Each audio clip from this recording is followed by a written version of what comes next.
Hey everybody, CJ's here. I am currently away working and the hotel does not have good internet, so I'm not able to stream.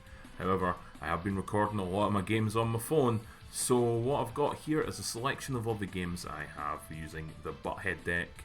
One of the decks that developer Ben Brodes said he likes playing when all of the second dinner staff are chilling out playing games. And this deck is essentially put a lot of stuff on your opponent's side of the board, then debuff it, or get them to put things on their side of the board like Black Widow's Bite, or send other things across the other side of the board like low powered rocks or anything with Viper.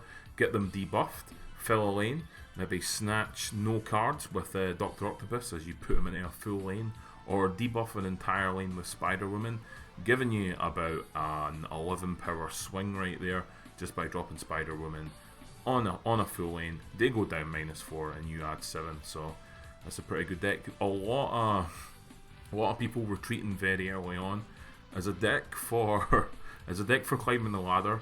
It's not great. There's not many games where you're going to be stealing 4 or 8 cubes, but if you want to just ruin people's fun, and maybe this is a deck for when competitive play comes out. It's a deck that could, I don't know, you know, since you're not playing for cubes and you're not wagering, you're just trying to get that win. It's a deck that could probably cause a lot of people frustration in a cubeless competitive setting, which may or may not happen. We don't know.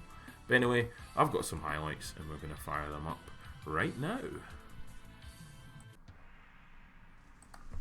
Okay, so we're going to start with this game here where the Clone and Vats is up and we both just pass, nothing really happens. I'm waiting to find something to do. Hazmat getting discarded isn't great, however, versus the Hulk, that's a pretty good discard. I'll take those. So we put Black Widow in there because we want to start putting crap in their hand, and also we're going to get another Black Widow back. It would be absolutely shameful if we were to do something like that again, so of course we put another Black Widow onto the board in the Clone and Vats, hopefully sticking another Widow's Bite into the hand.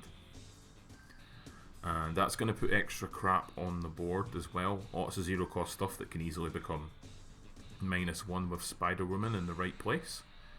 And they put Widow's Bite in nowhere, and they put Wave down, which is going to make everything cost 4.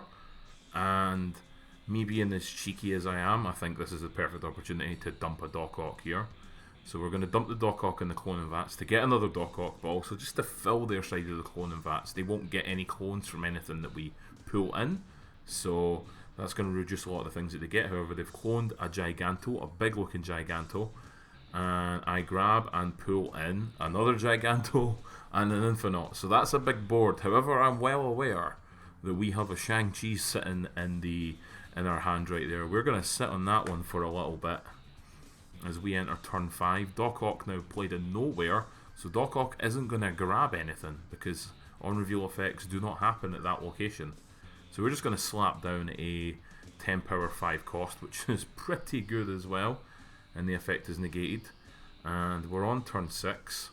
They're going to have to push 10 into the nowhere lane if they want to do anything. We're going to have to push some power in there as well, so we'll stick a Korg in there. We know they've lost their Hulk, so it's going to be hard for them to push 12 power into that lane outside of Magneto, but they wave just to push power into the middle lane. And we play the Shang-Chi, absolutely wiping out their Clone and Vats and stealing the game. Once Korg flips, we should be ahead 12 and 15 in each lane. They've got 16 in the middle, which is quite good. However, I think we've done pretty well on that one. So that was a nice little game there. Using the Widow's Bites to clog up the nowhere as well, just to make them play things so they're thinking, oh, can't really. They must have been thinking about saving that Jubilee play, and when there wasn't going to be any room for that in nowhere, because that's where they played their Widow's Bite, because they won't want to play Widow's Bite in the Clone and Vats, they'll get another one in their hand. It left them with the middle lane, so we just took advantage of that, and we had a good time. We got really lucky with the Doc Ock pulls. I mean, sitting with 15 power there, it would have been extremely unlucky for us to pull, you know, a couple of 8 cost cards, but the way they were playing their Jubilee deck, they were definitely going for that gameplay where they're like, slam the Jubilee down, let's get the big cards on the board and use the wave to get big cards down early. A really good build of a deck. However, this Butthead deck just overcame it. Let's have a look at another game now. Okay, so we're going to take a look at this game here. Miniaturized Lab has dropped on turn 1. I've got no cards to play, so I've already passed the turn. wait and see what the opponent does. The opponent drops Korg, so it's going to put a rock in my deck. And then the next location to flip up is Project Pegasus. Now Project Pegasus gives us +5 energy for the turn.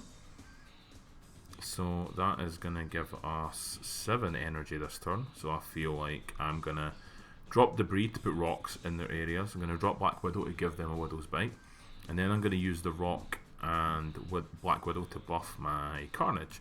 So they had Agatha Harkness in their deck, which auto-plays their deck for them until she can automatically play. People use discard cards to get rid of her out of her hand and then revive her with Hela or Ghost Rider because she's a big card. She's 14 power. Down to this, she plays the game for you and she does what she wants. However, when she can play herself, she will. So, we're on turn 3 now. We dropped the Korg. They've dropped the Widow's Bite, and then they've dropped what is going to be a Morph. And Morph is going to pull Doc Ock in. And then what that's going to do is that's going to pull my Doc Ock in, and my Nova. And then my Doc Ock's going to pull in something from their hand, which is a Scorpion. However, I have no cards in my hand anymore, so that's not going to cause me any problems. And Nova comes in. So I'm just going to have to sit on Spider-Woman, because it's turn 4, I can't play anything.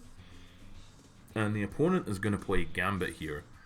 And Gambit's going to come down, and Gambit can discard a card and randomly destroys a card on the board, and it picks Doc Ock, the biggest target on the board it could have hit, and it nails it. So I'm like, what do I do now? I need to win this lane. The Baxter Building buff is quite handy in this battle. I need that +3 in the other places as well. So I play Spider-Woman into the right lane, just to really kick the stuffing out of their stats there. They go down to 10. We're on 17.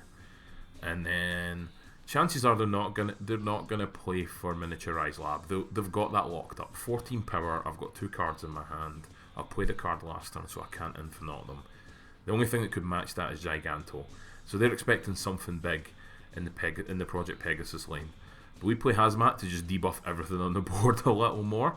They play a Shang-Chi, which is not going to do anything because none of my cards outside the Doc Ock are above 9 power. So all that's going to do is it's just going to put a pretty hefty 3-cost body onto the board.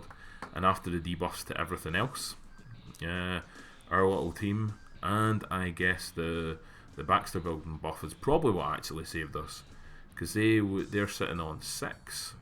We're sitting on 6 as well. So yeah, they were sitting on 6 with those powers. The Widow's Bite goes down to -1. So yeah, we had the extra from the Baxter Building buff too, which was quite handy, and we won that one pretty well. So that was another good game with this deck. Let's go check out another one. Okay, so we start this game here with Elysium flipping up, reducing the cost of our cards by 1.